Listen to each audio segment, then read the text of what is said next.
Hi there, welcome once again to Dukascopy TV. I'm Ben Jones. On the line to discuss the economy of Finland with me is Danielle Haralambous from the Economist Intelligence Unit. So Danielle, to begin with, I'd like to discuss the unemployment rate that was released today.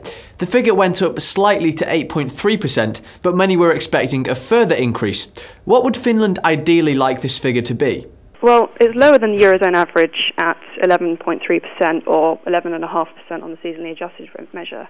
But obviously the government would like to see this number much lower. In early 2008, for example, the seasonally adjusted rate was closer to 6%. Unfortunately, we don't see this being reached over the forecast period. In the near term, the situation in the labour market is actually likely to worsen.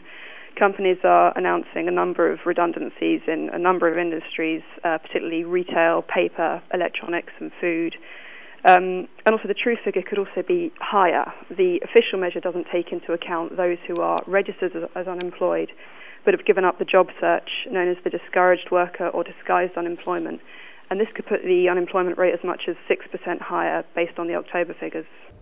Now, the Prime Minister has described Finland as being in a lost decade, somewhat influenced by the deteriorating trade ties with Moscow and the decline in the Finnish industry. Can you elaborate a bit on why he's used this description? Yes, it really relates to structural decline in Finland, which is impairing its labour market, its productive capacity and therefore long-term growth prospects. The Prime Minister has previously referred to the impact the success of US company Apple has had on Finland's electronics industry by hurting Nokia's market share and the paper industry by promoting the use of iPads, etc., for reading newspapers and books. And these were once the powerhouses of the Finnish economy. At the same time, economic sanctions imposed by Russia have hit Finland's retail trade and food industry and will continue to do so while these sanctions remain in place. A deterioration in relation between the two countries also hurt prospects for FDI with Russia. And finally, what could the government do to change the current situation and boost growth? Well, because of the uncertain business environment and weak domestic demand, companies are actually retaining profits. There's been almost a 50% increase in the amount of liquid assets held by companies in Finland compared with a year ago as of the second quarter of this year. So the onus is really on the government and the current government and the next government to offer incentives to invest this cash pile. And it could do so by softening the regulatory environment, providing tax incentives for research and development. It could also reduce the tax rate further, although it's already been cut to 20% at the beginning of this year.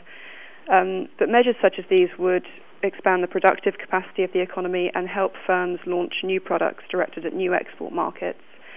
And hopefully the knock-on effect would be to encourage employment and boost domestic demand. Obviously the government faces a number of fiscal constraints, but boosting growth would help to bring Finland's debt and deficit ratios down in the long term. In any case, debt in Finland is likely to peak at only just over the EU's 60% to GDP threshold in 2015 or 2016, and that's a relatively modest rate by European standards. Danielle, thank you for joining me today. That's all we have time for now. Thank you for watching and keep clicking back to Dukascopy TV for plenty more updates and exclusive interviews.